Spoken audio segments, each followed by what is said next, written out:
Shri Matre Namaha. So I am back today with the adoption series once again to help you clear all your doubts about how to get animals adopted into good and loving homes. So just to do a recap about yesterday, we spoke about how adoption photo shoots are really important when it comes to getting animals adopted. Good pictures, good videos, the visibility that these things give are very important. And then we spoke about how spreading the word for these animals is very necessary and how you play the most important role in doing this. So now, once you have done all of the things that I asked you to do yesterday, you have now got about 5 good leads, and you want to make sure that you choose the best one out of all of these 5. So how do you proceed with that?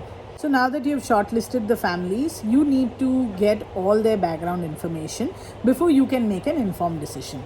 So the next step would be to ask them all the information and details about their background. So there is an adoption form that we as an NGO have been using for the past 15 odd years. And today I'm going to share those questions that we ask the people, the potential adopters, in order to understand their level of preparedness for the adoption, whether they are a good fit for the particular animal whom we are trying to get adopted. And we want to generally understand if there are red flags, if not red flags, in which areas we need to work with them. Many times people find it very tedious to fill out this questionnaire. They say, oh, it's a stray dog which we are trying to adopt. We are helping you out by adopting the animal. But that's not the case. You are taking home an animal for life. And you need to make sure that this is a win-win situation for yourself as well as for the animal involved. And that is why we always ask people to go through this process, even though it's a little long and painful for the person who's filling it out, and also for us who is going through the entire thing and then has to guide and everything. But in my experience, the fail rate of the adoption reduces considerably if you go through with this process and you follow this process to the T. So the first question is about your name, your full name, and your address, your contact details. These are all basic information things which you need, and you will collect email address and so that you can stay in touch with these people through various modes of communication. The next question we ask is whether they have had a pet before.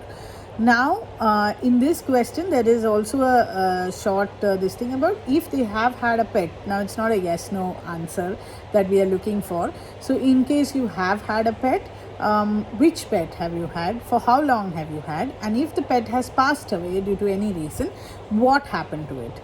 So, I'll tell you the reason why we are asking these things in so much detail is to understand how much experience you have, how many years of actually taking care of an animal you already have under your belt, so that will actually help us understand whether you need absolute hand holding or you need little less hand holding. So it'll help us help you better. So also, for rescuers, this is a question which is important because when you see that a person has had a pet and say for example they have given the pet away, so that's a red flag there right away. So you can immediately screen out the people as well, because if they have given it away, is it a genuine reason? Is it some family related reason? So that is definitely something for you to explore more and understand. I'm not saying write off the people entirely, but definitely it's a red flag and you need to address that when you go in for the adoption visit. Now, post this, how did the pet die? Now, if it is a person who says, oh, I'm an animal lover and I've had a lot of dogs in my life, but all my dogs have died when they are 1 year or 2 years old. So definitely something is going wrong there. So maybe they are too playful, maybe the animal is eating something wrong, maybe the diet is wrong, maybe the schedule is wrong, something is wrong there, right? So maybe the lifestyle is not suited for a dog. So you need to, ask this very frankly and upfront, because if you see that the pet, all their animals have died early on, or you immediately understand that something is wrong there, so you need to address that. So the next question we ask is how many people are there in the family, and who stays at home all the time. So many a times we get nobody as the answer for this question. While now nobody staying at home all the time is great for a dog who is already used to staying alone for some period of time. But if it is a puppy that you are planning to adopt, you have possibly disqualified yourself right there, because no puppy is going to stay at home alone if you are doing a 9 to 5, and all the members in your family are also busy. Now if somebody in the family is going out for 1 or 2 hours, you can definitely adjust, but during the initial 4 to 5 months of having a pup, it's extremely hard to keep them unsupervised, because they are full of energy and they are teething and they want to explore everything in the house, and they want to, so basically you will go from the house in one scenario, and you will come back to a fully, like a tornado kind of scenario where everything is upside down, everything is broken. So you don't want that. So, and we also don't want that for you. So that is where we ask this question. So however cute and however nice looking the puppy is, it comes with a lot of responsibilities, from teething to potty training to walking, teaching them each and everything. It's like bringing up a baby. And just out of curiosity, if you all have had children, even companies give their mothers maternity leave of, say, I don't know how long the maternity leave lasts, but I'm sure nobody is leaving their baby alone in the house unattended for even a couple of hours and going out. Even people who simply cannot manage also will do something or the other and make sure that someone is there with their baby.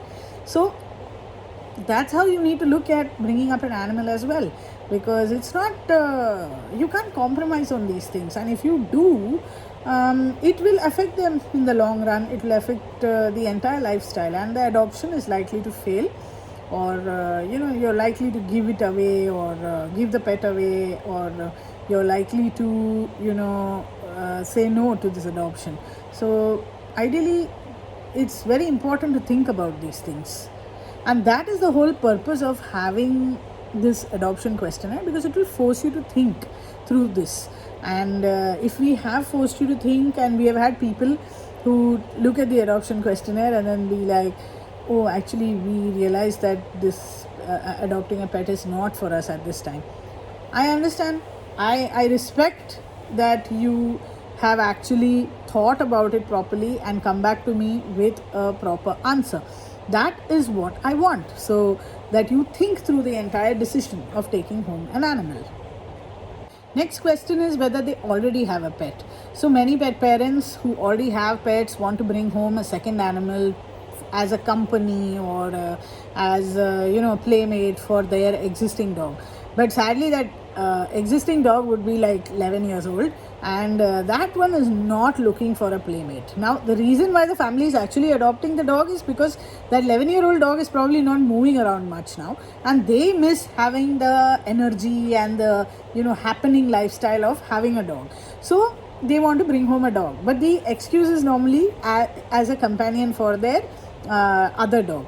But so when we ask them this question, then we understand, and then what they do for their current pet. So they will give you answers like, oh, we take them to the vet, we give them vaccinations every year. So there again you will understand how much they know.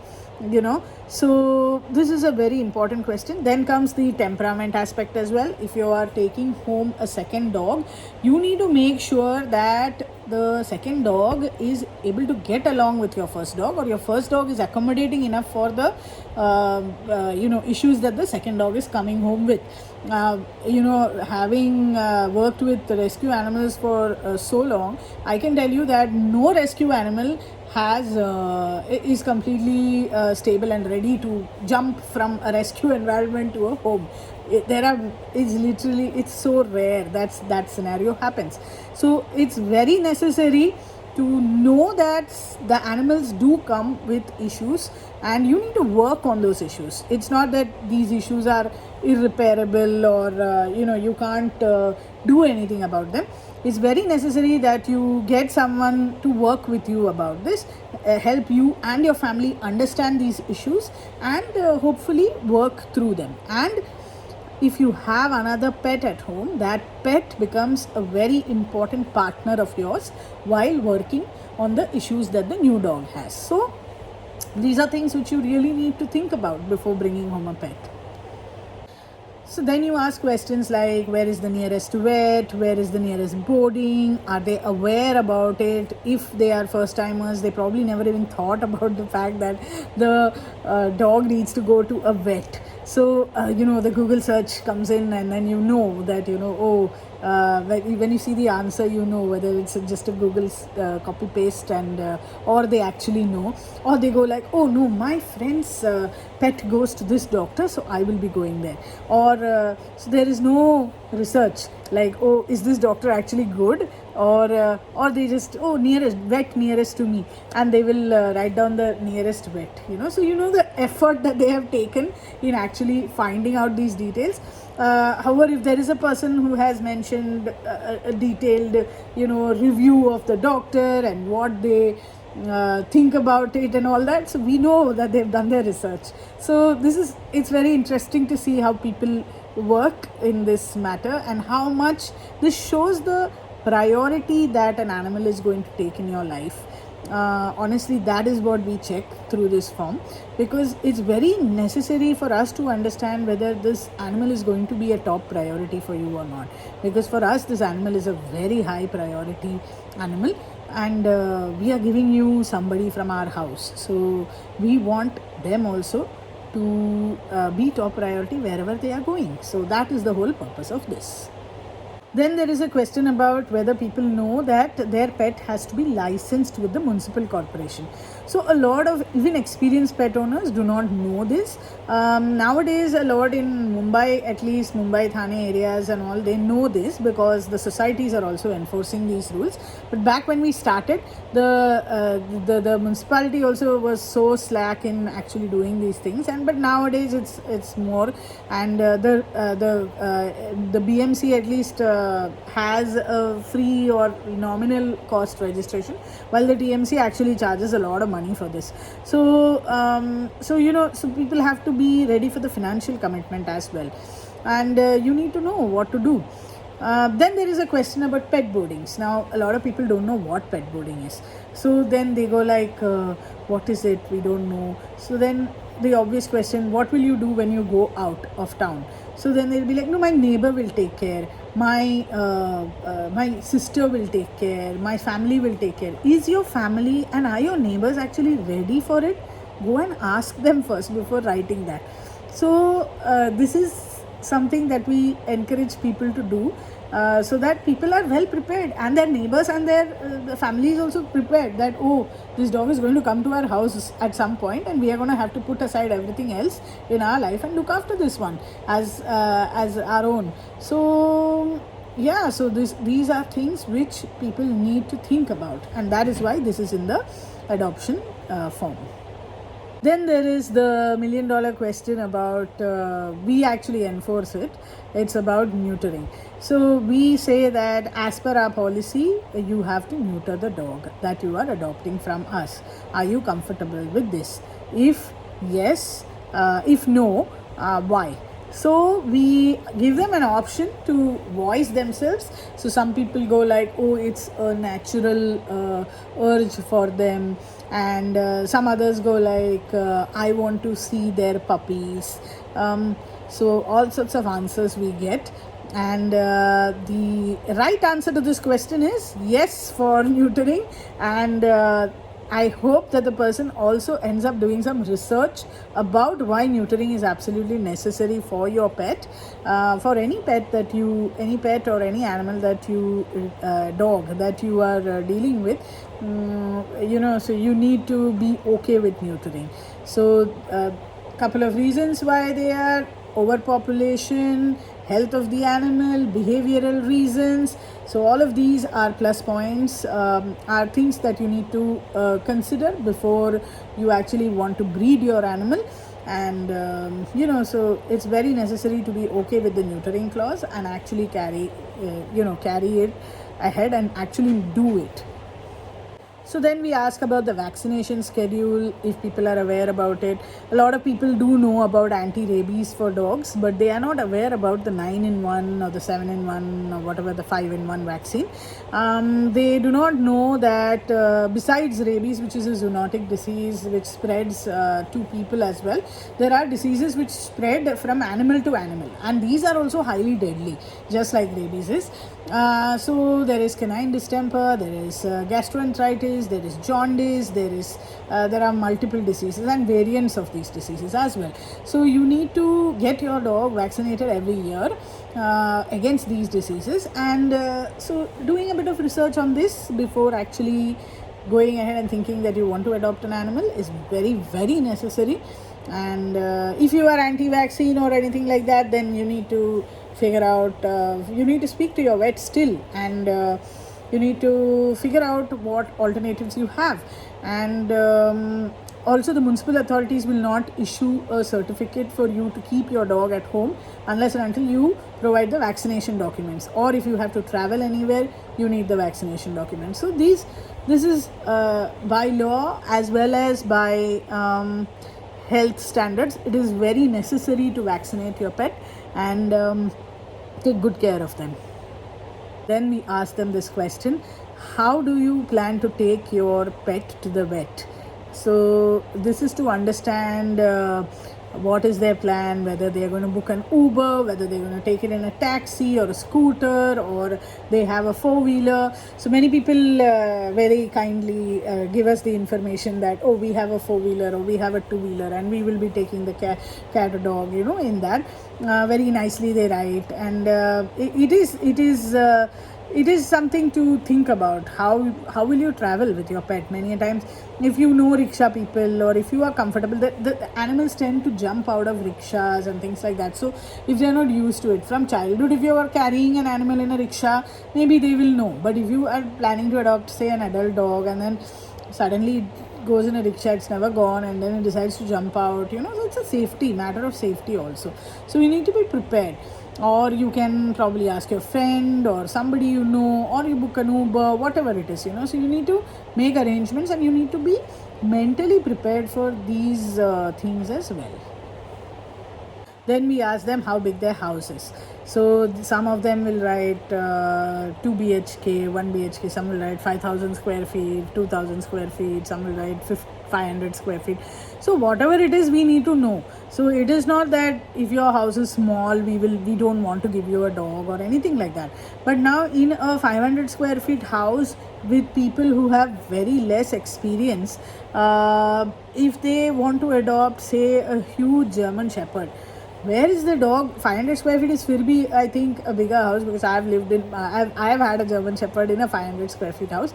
But say it's a 200 square feet house and they want to keep a big German Shepherd, it's going to be extremely difficult. It is not fair to the dog, not fair to the people as well. In the end, it's probably going to become like the dog is going to get territorial about the area, and it's just going to be chaotic, because I know in a 500 square feet house how difficult it was. So it is very, very difficult. So you need to prepare, you need to be clear that what exactly is going to fit in my house. So you can't really want a really large dog for for a small house. So you need to be mentally prepared about it. And then we ask the question about where they're going to keep the dog. Are they going to keep it inside, outside, in the balcony? This is a kind of trick question. So through this we get to know whether they are planning to keep it as a guard dog, or they are planning to keep it as a home dog, or they are planning to just keep it in the balcony. We've actually got answers about that they want to keep it in the balcony. So I don't know who has given them the idea that okay, this NGO is going to approve your form if they tell you that they're going to keep it in the balcony. So yeah, and then we also ask them, are you will you be tying the dog, and if yes, when will you tie the dog? So these are all trick questions. People think maybe they have to answer yes, so but we want them to answer no ideally. And but some people, they answer this. They say yes, we will be tying the dog when we are walking the dog outside. So that's a way of saying that they are going to leash the dog outside, which is great, by the way. I really do not approve of people walking their dogs off leash, especially untrained dogs who do not know how to behave in any social situation. It is a matter of their safety if they do not have the recall command mastered, and it is also a matter of other dogs' well-being, other people's well-being. So this, and it overall becomes like irresponsible pet ownership. So we really need to leash and walk our dogs in a decent manner, no matter how awesome your dog is. When you rent a bungalow somewhere far away and you are in a place which is fully fenced, you will leave your dog off leash, let them run all over the place, nobody is stopping you. But when you walk on the road where there are 100 vehicles going this side, that side, there are hundreds of people walking this side, that side, half of whom hate dogs, other 40% are people who are scared of animals, and then there is that 10% who might be tolerant, and some may like, and some may actually want to touch your dog and go, and that 10% is another threat. They will try to touch your dog, and then the dog doesn't want to be touched, so they will bite, and this is just disaster in the making. So unless you really know what you're doing, don't do it. Then once the people have thought about how big their house is, then we ask them, do you think the house is big enough for the breed that you are applying to adopt for? And if it is, then what all facilities will you provide? So this is again to ask them where will the dog sleep, for example. So when we say facility, they'll be like, oh, the dog will have its own bed, the dog will have its own bowl, and so these are nice things to listen to, and we know that the family has taken some effort to prepare themselves about it. So that's good to know. Then we ask them if there is any possibility of the animal running away from the house. So does the house have a double door? Does the house door always remain open? So these are important questions that we ask the people, because we have had so many animals just run out of their houses. We get so many requests for lost animals who have simply run out. I'm not saying restrict your animals' freedom by keeping them in the house all the time. Walk them on a leash, take them out many times a day, as many times as you want, play with them outside, but make sure that when they are indoors, their safety is your responsibility. They do not know what is safe and what is not safe, so you have to take care of them, and you have to be mindful of the fact that you can't leave your door wide open even in a building and expect the dogs or cats to just simply sit there. So they may just walk out just to explore and get lost, climb into the lift with somebody. It could be so many things, get kidnapped, so many things could happen, right? The next question is about whether they are vegetarians or non-vegetarians, and if they are vegetarians, are they willing to feed a species appropriate diet to their animal? So you can't just, though dogs are omnivores, you can't simply not give them protein, animal-based protein. You can't give them dal and other kinds of protein like soya and all that, and expect their system to completely rely on that as the protein source. Many a times that does not work. It causes health issues for them. So you have to be mentally prepared to be ready to feed them some kind of animal protein, whether you are a vegetarian, vegan, however it is, you have to do it for them. If you are not comfortable with it, then I would advise, don't get a dog or a cat home, because it's not right to them. um, as much as I don't want to support cruelty against other animals, unfortunately, I myself have dogs, and I know with so much sadness I have to bring in meat into the house and feed them. I'm not happy about that, but at the same time, I have to do it, otherwise, it will compromise their health. Then comes a very important question, which is about who will be there with the dog at all times, and is this person aware that the dog is coming home, and is this person willing to stay and take care of the dog as well. So many a times this dog is a pet that only the child wants, and the child and the father will nicely come and they will adopt, they will come and look at the animal and be all like, oh my god, we want to take this dog home. Dog goes home, and mother says that she's not going to clean the potty and susu. After 2 days, the child and the father are fed up, and no, they will not do it, because at the end of the day, the mother has to be on board. Everybody has to be on board. Whoever lives in the family has to be on board. And if the mother is not on board, then it's almost like a 99% scenario where the animal is going to come back. Very rare cases, the mother actually gets converted. If she is an animal lover, yes, she will. And if she loves the child also that much that she wants to actually adjust and make this work, she may. So, but it's very, very important that the lady of the house, the main person of the house, the head of the family, who is the lady, is actually aware of this decision, and it is not just a decision simply made impulsively by the rest of the family members. Next question is about walking the dog. Is there going to be someone to walk the dog? And if you are not the person to walk the dog, are you going to hire somebody to walk the dog? And how many times do you think the dog should be walked? So these kind of specifications we ask them, so that they are aware that okay, the dog needs to be walked as well. So it's not like you bring home a dog and then you just keep them in the house all the time, because that is not right. That is not the right way to keep a dog. So the dog needs external stimulation, the dog needs exercise, the dog needs sunlight. So all of these things the dog needs. So as much as irritating it is for pet parents to actually get up and go and walk their animals, everyone does it because it's necessary for their animals. Then we go on to ask them a few questions about tick and flea control, deworming, and any other health related things, so that they actually do some research about it, because everyone knows that parasites live on the dogs, but they don't know what to do. So it's good to actually get the family to research a bit before they decide to adopt. So I think these are important questions. Oh, and then the best question of our questionnaire: will you be feeding your dog chocolate? If yes, which chocolate? I can't stop laughing while reading or saying the question too, because we are encouraging them to give us the wrong answer.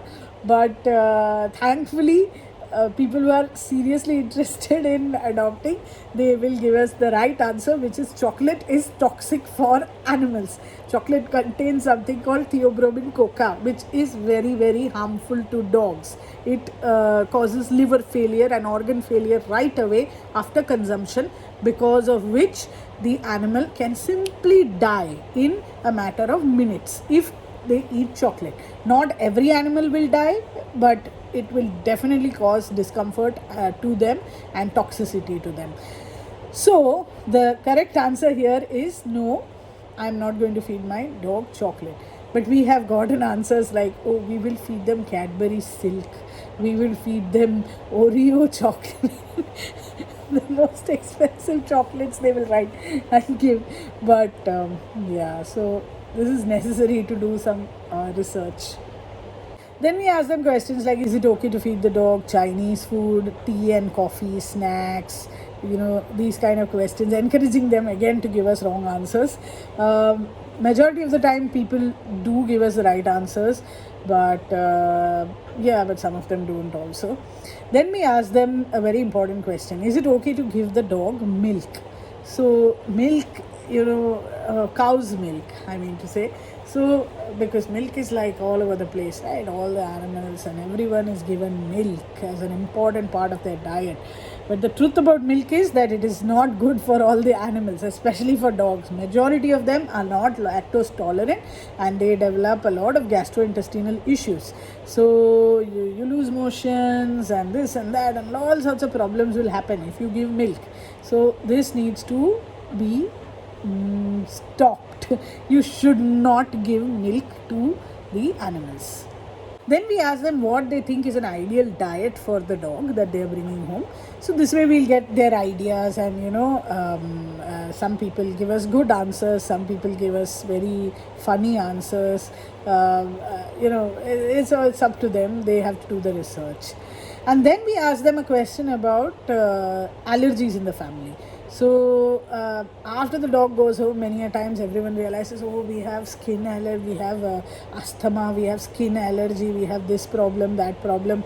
So then, so better to actually address it beforehand, because if you have something because of which you can't walk your dog, or you can't breathe properly because of the animal's fur, it is very necessary that we know that that happens to you, so that we can actually tell you that this adoption will not work unless and until you are actually ready to eat anti-allergens every day and live with the animal. So many times people are not actually allergic to the fur, they may be allergic to the mites on the animal. So people classify that as allergy to the fur itself.